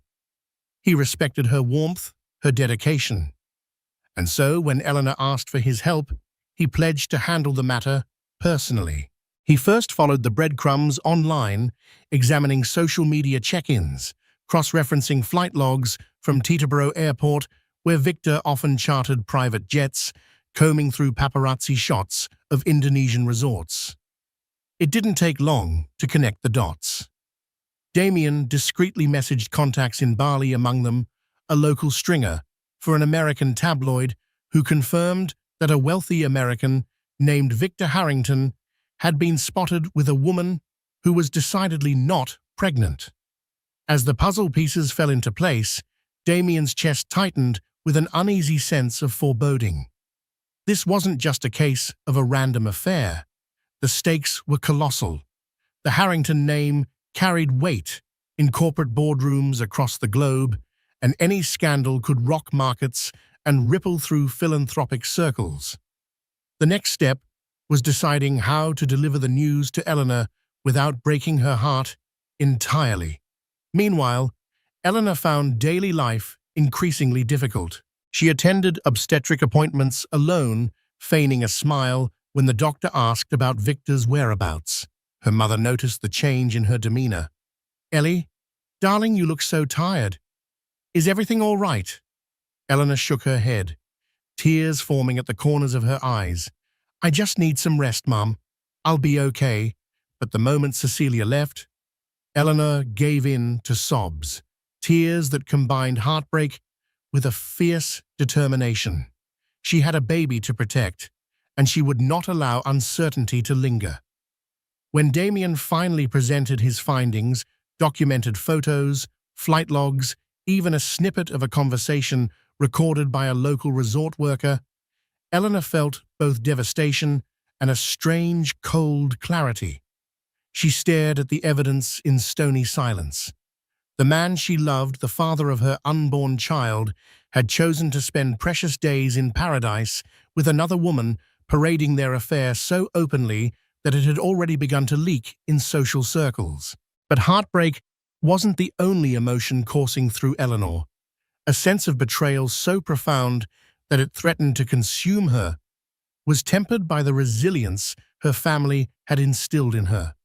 The Davenport lineage was filled with strong, sharp-witted individuals, some who had weathered financial crises, others who had surmounted personal tragedies. Eleanor carried that legacy in her veins. If Victor wanted to toy with her trust, she would answer in a way that made him regret underestimating her. She quietly called her personal attorney, Simone Gold, a formidable woman with an impeccable track record in corporate law. Simone, Eleanor said softly, "I need to talk about my shares in Harrington Industries and what I might do with them if circumstances change." That phone call set off a chain of events that would reshape the corporate landscape of Harrington Industries. In an ironclad prenuptial agreement, a document Victor insisted on, there was a clause that ironically granted Eleanor a significant stake in the company if Victor ever breached certain moral turpitude conditions. At the time, neither had expected it to be relevant. After all, it was standard protective language in high society marriages to discourage reckless behavior. Now that clause became Eleanor's key to a possible coup. Late one evening, Eleanor sat with Simone in a private library. The scene was fit for a secret conspiracy. Thick velvet drapes, mahogany tables, the faint glow of a Tiffany lamp, illuminating piles of legal documents. "We have everything we need if you choose to proceed," Simone stated calmly. "You can call for a vote of no confidence, leveraging your shares, and then move to replace Victor as CEO if you prove a serious breach of conduct that jeopardizes the company." Eleanor closed her eyes, exhaling a shaky breath. He's not just a cheating husband. He's risking the company's reputation. Investors talk. Stocks drop at the mere hint of scandal. The board might push him out to save their own skins. "I just never thought I'd be the one orchestrating this." Simone placed a reassuring hand on Eleanor's. "From my experience, betrayal often forces us into decisions we never thought we'd make, but the best decisions are those made from strength, not spite. Meanwhile, across the world, Victor was blissfully unaware of the legal storm brewing in New York. His only concern was how to spin the rumors swirling around the resort. Bianca, too, was confident. Over dinner one night, she reassured him. "We can craft a PR statement that says you were networking with me for a series of upcoming deals in Southeast Asia. Bring up philanthropic collaborations in local communities, nobody will suspect a thing." Victor nodded in agreement, grateful for her cunning. It never crossed his mind that back home a pregnant Eleanor was on the brink of executing a swift and devastating plan. Simone's phone calls to board members had already begun under the guise of friendly check-ins. She was gathering allies, stoking concerns about Victor's reliability. The board, always protective of its bottom line, listened closely. After all, a scandal at the top could mean bad press, falling stock, or worse.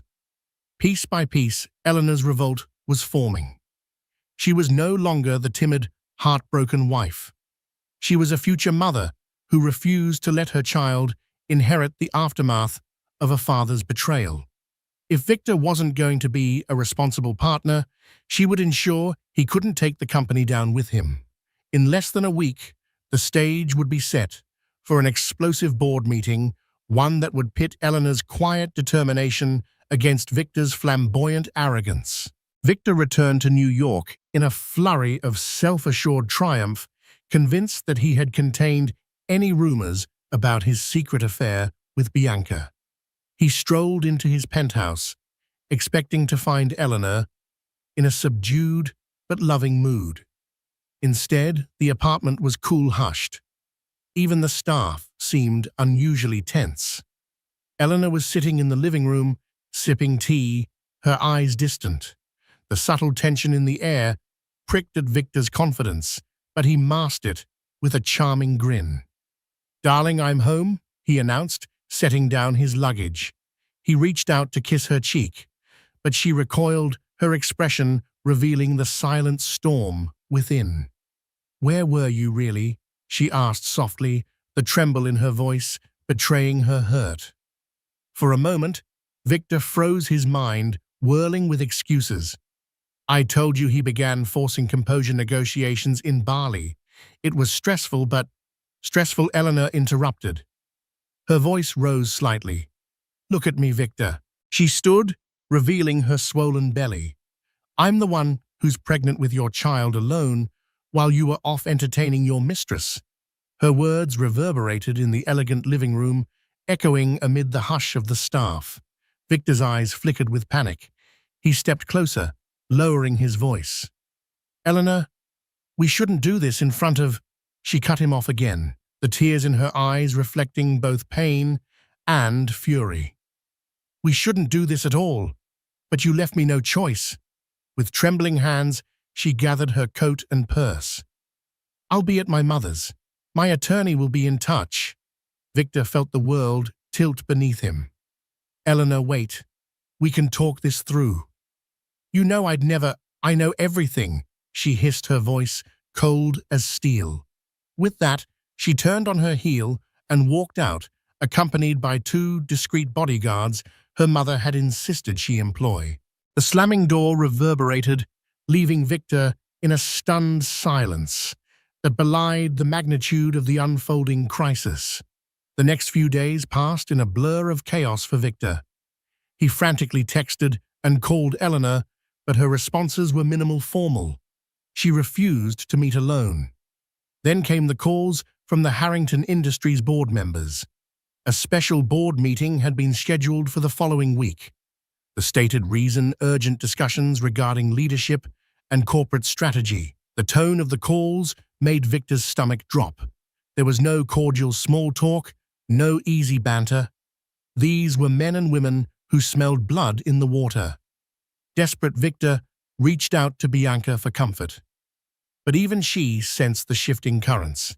"We need a plan," she told him, her face pale with concern. During a hushed dinner in a secluded Michelin star restaurant. You have to get ahead of this. Frame your trip as purely business. Remind them how indispensable you are. Show them your next big project is about to roll out. She offered him PR angles, preparing to rally her media contacts. Yet even Bianca's cunning felt insufficient against the tidal wave Eleanor had set in motion. Behind closed doors, Simone Gold was meeting with Harrington board members, presenting them evidence of Victor's risky behavior and how it jeopardized the company's reputation and future prospects. She skillfully outlined the moral turpitude clause and how it could be invoked to remove him. Meanwhile, Eleanor, hidden away at her mother's estate, tried to steady her emotions and maintain her health for the baby. She found solace in daily visits to her favorite greenhouse on the property, letting the scent of fresh blooms and the vibrancy of life remind her why she was fighting this battle so fiercely. Perhaps the most decisive ally Eleanor gained was Jackson Wolfe, the board member who'd been Victor's close friend. As the scandal threatened to burst into public view, Jackson too found himself cornered by anxious stakeholders and even the press. He'd always admired Victor's brilliance, but he couldn't deny the volatility that was now overshadowing the CEO's leadership. When Eleanor approached him with a personal appeal, asking him to place the company's welfare first, Jackson felt the weight of responsibility. After all, an empire like Harrington Industries didn't revolve around just one man. It had thousands of employees, global partners, and philanthropic obligations. A meltdown at the top could hurt them all. The tension escalated as tabloids began printing speculative articles about Victor's affair. Photos from Bali surfaced online, showing a man who looked suspiciously like Victor Harrington in an intimate embrace with a mystery woman. An onlooker claimed they overheard staff whispering Bianca's name. While some media outlets remained cautious, calling the pictures inconclusive, the digital sphere teemed with rumors. Social media users shared side-by-side comparisons of the man in Bali with official photos of Victor. The avalanche had begun. In an emergency PR move, Victor released a statement through Harrington Industries claiming he had been inspecting potential sites for philanthropic work, and that Ms. Bianca Suarez was a consultant assisting in negotiations with local community leaders. The statement was riddled with corporate jargon, and critics pounced on it as an evasive half-truth. The board meeting date approached ominously. Investors whispered about the potential for a shift in leadership. Analysts on financial channels debated the seriousness of the scandal's impact. Share prices wavered slightly, but enough to create nervous chatter. All the while, Victor felt increasingly trapped, his once indomitable confidence shaken to the core. Somewhere behind the scenes, Eleanor steeled herself. She placed a hand on her baby bump, remembering why she needed to see this through. It wasn't just about revenge. It was about securing a future for her child, free from the looming shadow of a father who believed he could treat people as pawns in his personal game. She wanted to protect the legacy that her baby would one day inherit, ensuring it wasn't poisoned by Victor's self-serving choices. When the morning of the board meeting finally arrived, Manhattan buzzed with anticipation. Black SUVs lined up outside Harrington Tower. News vans prowled the streets, hoping for a glimpse of either Victor or Eleanor. Inside the building's executive conference room, the fate of one of the city's most powerful men hung in the balance. And unbeknownst to Victor, Eleanor had spent countless hours meticulously preparing for this moment. On an unseasonably cold spring morning, the towering glass facade of Harrington Tower reflected a bleak, steel-gray sky. Inside the executive conference room on the 59th floor, a series of tense discussions filled the air. Board members took their seats around a polished mahogany table. At the head sat an imposing leather chair reserved for the CEO, a seat that Victor Harrington assumed was unequivocally his.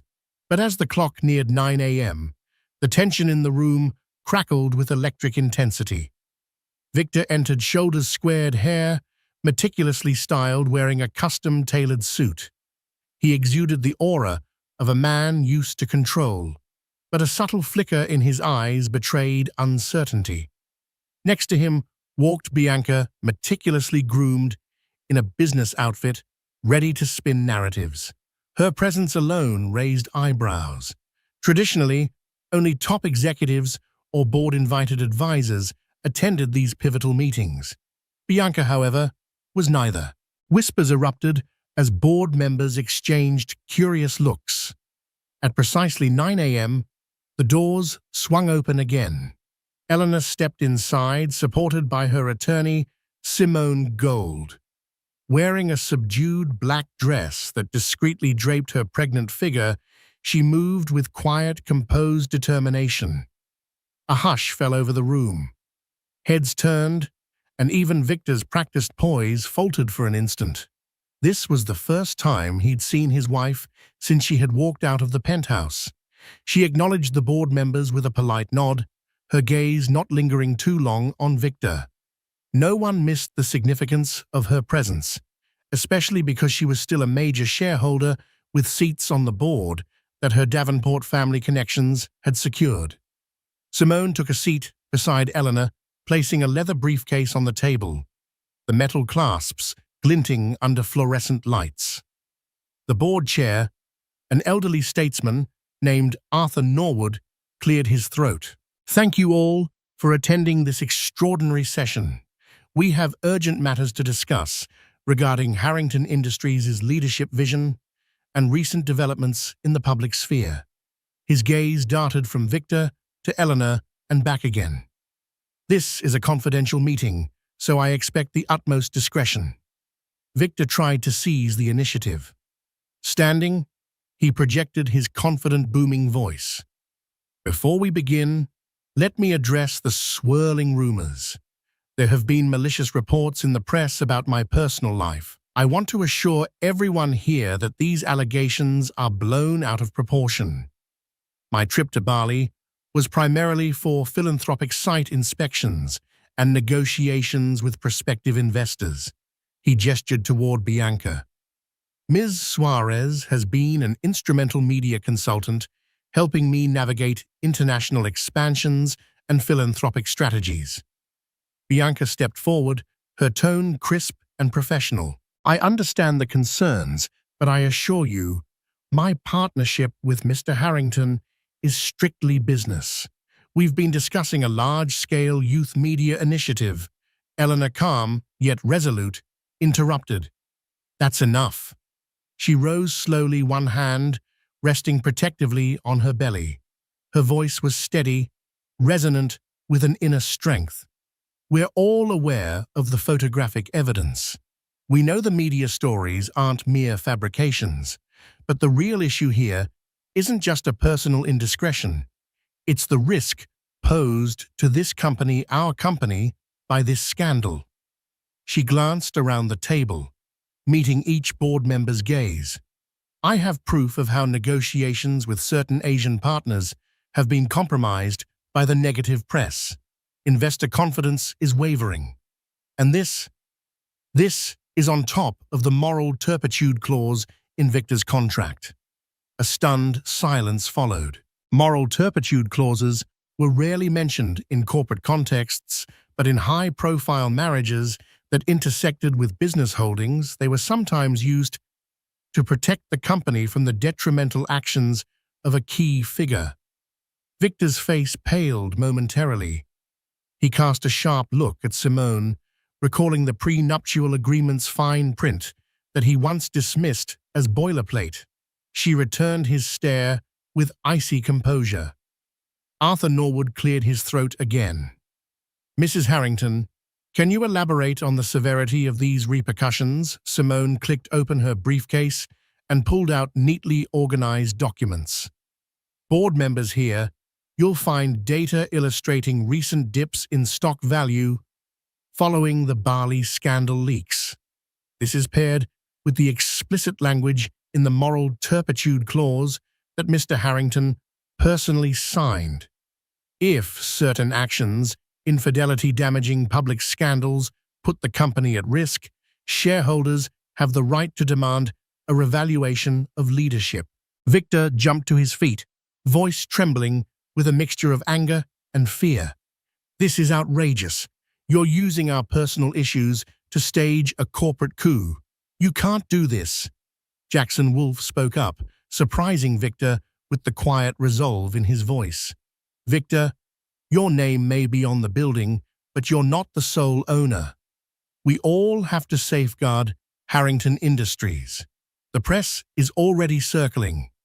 If we lose key investors because of your personal mistakes, thousands of jobs could be at risk, not to mention our philanthropic commitments. He paused, avoiding Victor's gaze. I'm sorry, old friend, but business is business. The tension reached a fever pitch as a motion was placed on the table. Eleanor, supported by her block of shares and quietly backed by the Davenport family's significant influence, made a formal request for a vote of no confidence in Victor Harrington as CEO. Typically, such measures took weeks to arrange. But the moral turpitude clause, combined with the urgent crisis, allowed an immediate consideration. It was unprecedented, but legal. Victor and Bianca watched in mounting horror as the votes were cast. Old alliances turned shaky. Some board members, who once owed their positions to Victor, now weighed their own survival. The result wasn't even close. A majority sided with Eleanor and Simone's proposal. The motion carried, effectively ousting Victor from the CEO position pending further negotiations regarding his stake and role in the company. Eleanor looked across the table, her eyes moist with a blend of triumph and heartbreak. Victor, I never wanted it to come to this, she said quietly, but you forced my hand. Stunned into silence, Victor sank into his chair. Bianca tried to speak, to offer a rebuttal or spin, but her words faltered in the face of the board's overwhelming consensus. The meeting concluded with a swirl of legal procedures. A caretaker CEO would be appointed, with an emergency leadership council to manage day-to-day operations, while a permanent replacement was sought. For all intents and purposes, Victor's reign was over. As people gathered their folders and prepared to leave, an ominous hush filled the room. The downfall of a once mighty empire head had played out in a mere hour. Eleanor, gathering her strength, exited without another word, Simone at her side. In the hallway, the press buzzed, cameras flashing. But Eleanor walked past them, a silent force of composure, stepping into a waiting car that whisked her away. Inside that car, she finally allowed herself to exhale. She gently placed both hands on her belly, feeling the baby's light kick. A swirl of conflicting emotions flooded her: sorrow, relief, fury, and the faint hope that maybe now the child she carried could one day grow into a legacy untainted by reckless betrayal. Victor had taken a mistress on a baby moon that should have been theirs, but in that betrayal, he had also handed Eleanor the keys to the kingdom. The world of high finance reacted swiftly to the seismic shift at Harrington Industries. Within hours, the news had spread from private trading floors in Hong Kong to business lunches in London. Major outlets like the Wall Street Journal and the Financial Times dedicated front-page headlines to Victor Harrington's sudden ouster, speculating on the behind-the-scenes drama that led to it. Business analysts on CNBC questioned whether Harrington Industries could maintain its momentum without the larger-than-life charisma of its founder. But in hushed corners of society events and exclusive clubs, the whispers focused on the scandal's personal dimension. Everyone knew that Victor had been unseated, not just by the board, but by the very wife he betrayed while she was pregnant with his child.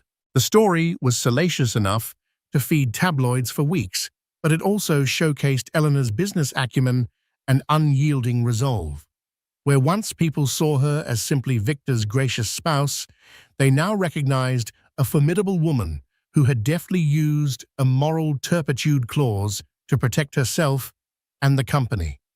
Victor retreated to a penthouse suite at the Carlisle Hotel, a discreet refuge for the city's affluent seeking privacy amid turmoil. His phone buzzed incessantly with calls from attorneys, PR managers, and concerned allies. But not all calls were sympathetic. Some were angry investors demanding explanations, and others were from tabloids offering extravagant sums for exclusive interviews. Victor ignored most of them, drowning his sorrows in half-empty whiskey glasses. Bianca hovered around him, attempting to console him. Yet her once firm confidence now wavered as she faced the repercussions of being publicly named as the Mistress. Gossip columns buzzed with her name, some labeling her a gold digger, who had orchestrated the entire fiasco to boost her media profile. Even legitimate media platforms questioned her credentials, doubting her role as a bona fide consultant. The brand she'd painstakingly built threatened to crumble, and the high-profile connections she once courted grew wary of associating with scandal. She tried to assure Victor that they still had each other, and that it was only a matter of time before they bounced back. But in the pit of his despair, her words rang hollow. Meanwhile, behind the imposing walls of the Davenport estate, Eleanor found herself grappling with mixed emotions. She had succeeded in removing Victor from the company leadership, but the personal cost weighed heavily on her. She was married to a man whose betrayal had shattered her trust. For nights on end, she lay awake, feeling the baby's gentle movements and wondering what kind of future they would have.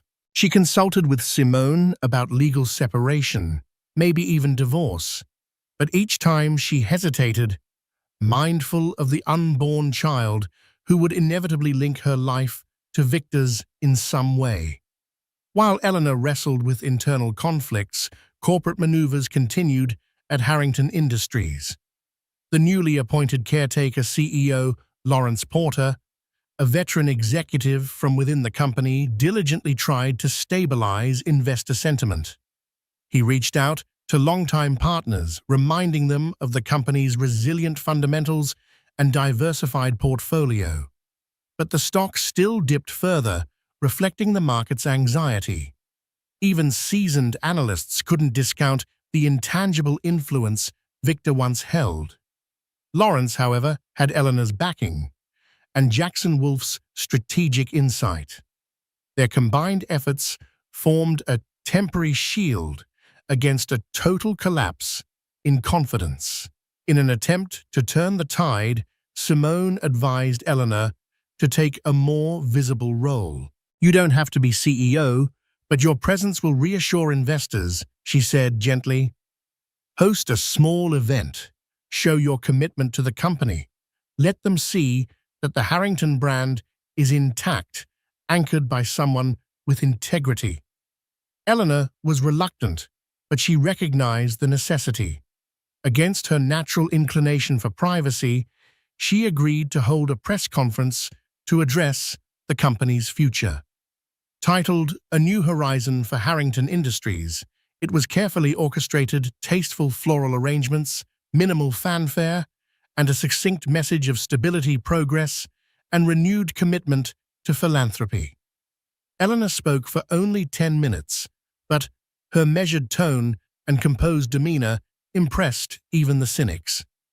She reiterated the strength of the firm's core businesses and announced a series of philanthropic initiatives focusing on maternal health, an unsubtle nod to her own journey. By the end, the stock saw a modest uptick, a sign that perhaps the market believed Harrington Industries could weather the storm after all.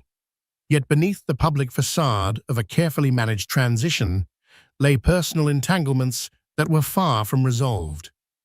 Victor watched Eleanor's press conference in his hotel suite, a feeling of muted awe stirring inside him. There she was, the woman he had wronged gracefully, commanding respect from an audience of seasoned journalists and business leaders.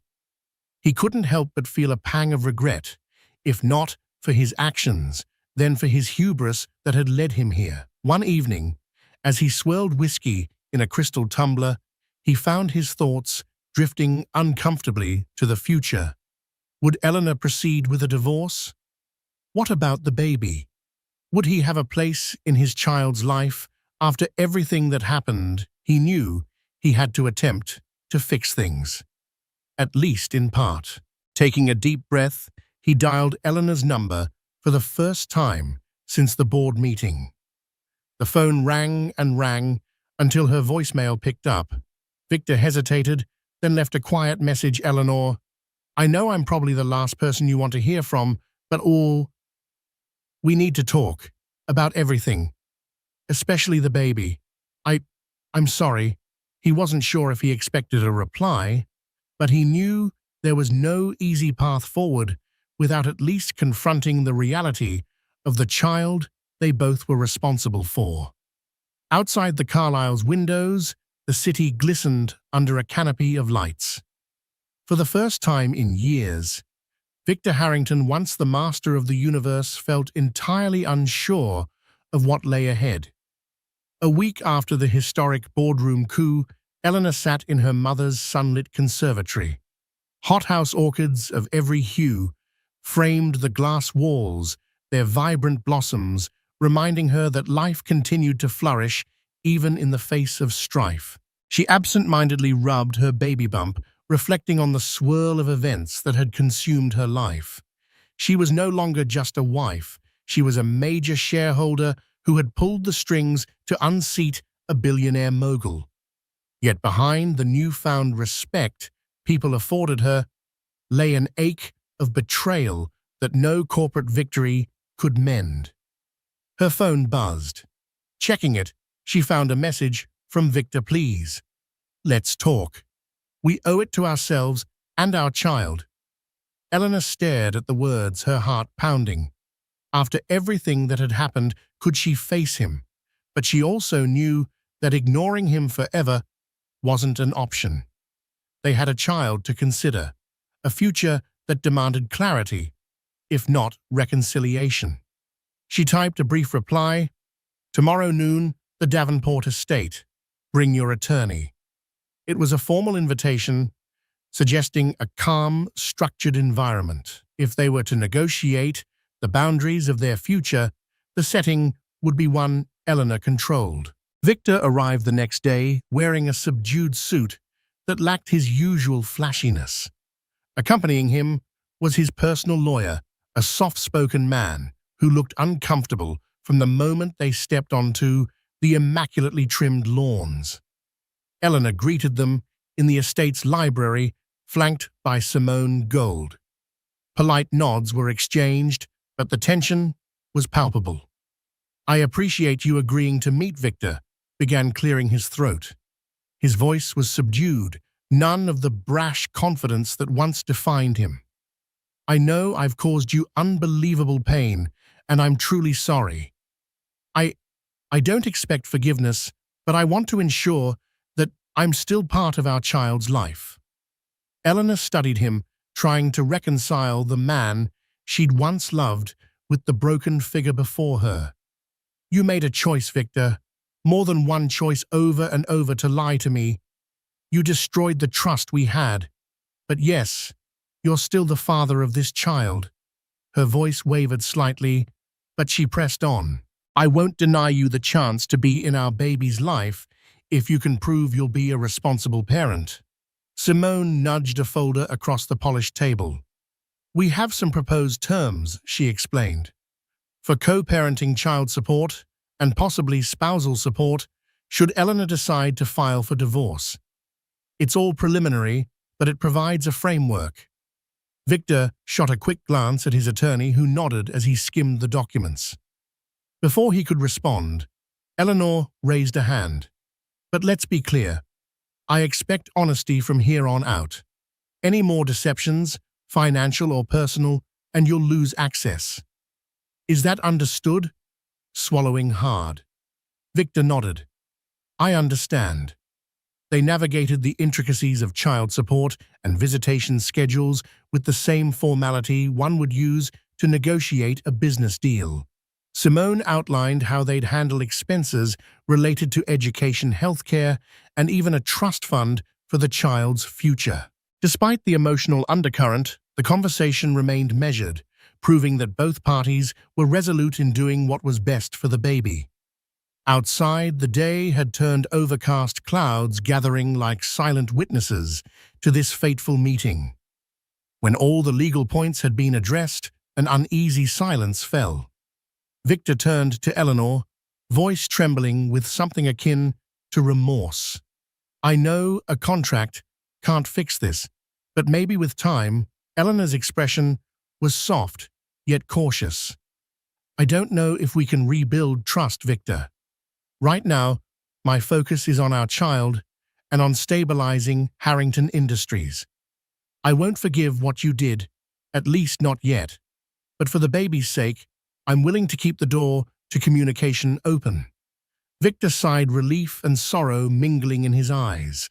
Thank you. That means more than you know. After they finished, Simone escorted Victor and his lawyer to the door. Eleanor stayed behind, still seated at the heavy wooden table. The moment the door clicked shut, she buried her face in her hands. A quiet sob, breaking through the composure she'd clung to all afternoon. The meeting felt like the formal dissolution of the life she once cherished, and the birth of a tentative new arrangement dictated by lawyers and heartbreak. Outside, Victor paused under the estate's grand archway, looking back at the stately manor. He felt an immense sense of loss, of Eleanor, of the carefree world he once believed was his by right. All that remained was the flicker of hope that he might still salvage some shred of dignity or at least fatherhood from the wreckage. As the sun began to set, both of them were left contemplating the precarious path ahead. For Eleanor, there was the daunting task of balancing her new role in the company, impending motherhood, and the emotional toll of Victor's betrayal. For Victor, a future unspooled that no longer revolved around his unchecked desires. The affair with Bianca had scorched the once verdant life he enjoyed, leaving him to rebuild on whatever scorched earth remained. And standing at the epicenter of it all was a child not yet born, but already shaping the decisions and destinies of the two people who had brought them into this world.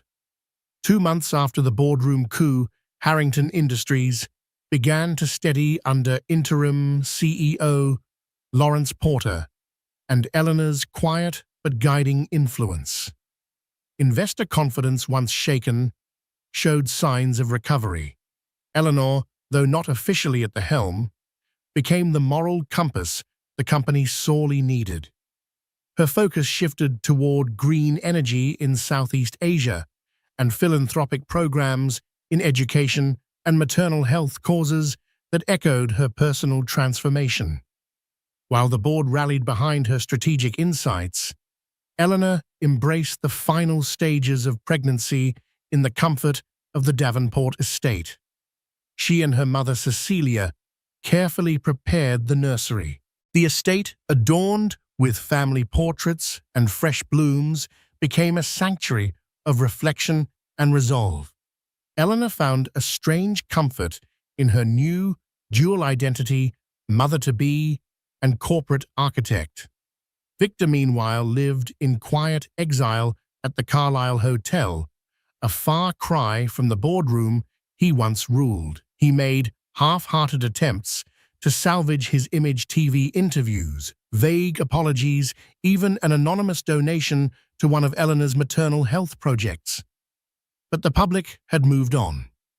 Bianca Suarez had all but disappeared, reportedly in Europe, rebranding her image. Their affair, once blazing with scandal, faded into footnotes in tabloids. Victor's fall was complete. His public charm now rang hollow in empty rooms, despite all he still hoped to be part of his unborn child's life.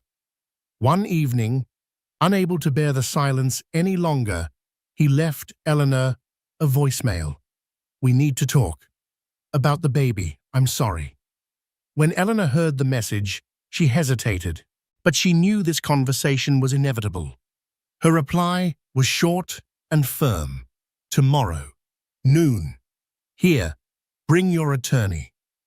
The next day, Victor arrived at the Davenport estate, subdued, accompanied by a lawyer who looked as uncomfortable as the situation warranted. In the library, Simone Gold stood by Eleanor's side, and together they laid out terms, co-parenting, financial responsibilities, and strict boundaries. "I won't deny you access," Eleanor said, her tone even. "But if there's any dishonesty, any more games, you'll lose that right." Victor nodded solemnly. "I understand." They negotiated like business partners rather than former lovers. Once the legal matters were handled, an awkward silence lingered. "Maybe," Victor said, voice low with time. "I'm not ready to talk about forgiveness," Eleanor replied, "but for our child's sake, I'll keep the door open." Weeks later, as autumn deepened, Eleanor went into labor earlier than expected. In the pre-dawn hours, amidst the sterile light of a hospital room, she gave birth to a baby boy. Tears filled her eyes as she held him. "Welcome to the world," she whispered, her voice breaking. Victor arrived hours later. She could have turned him away, but didn't. He entered quietly, awestruck by the sight of their son. "He's perfect," he murmured, his hands trembling as he cradled the child. Eleanor watched, uncertain but composed. Despite everything, their son deserved a future rooted in peace, not bitterness. That moment of shared awe, the only one since their world, fractured, offered a flicker of fragile possibility. The scandal had toppled a billionaire, empowered a betrayed woman, and birthed a new legacy. In this dawn-lit hospital room, the next chapter was just beginning. Thank you for joining me on this tumultuous journey of passion, power, and redemption. From a secret Bali getaway that sparked rumors in the tabloids to a dramatic boardroom coup that shook Harrington Industries, we've witnessed how betrayal and ambition can unravel even the mightiest of empires. Yet in the end, we've also seen how strength, dignity, and a fierce sense of purpose can guide us through the darkest storms. Eleanor emerged not just as a scorned wife, but as a formidable force, one who safeguarded an entire company while preparing to welcome new life into the world.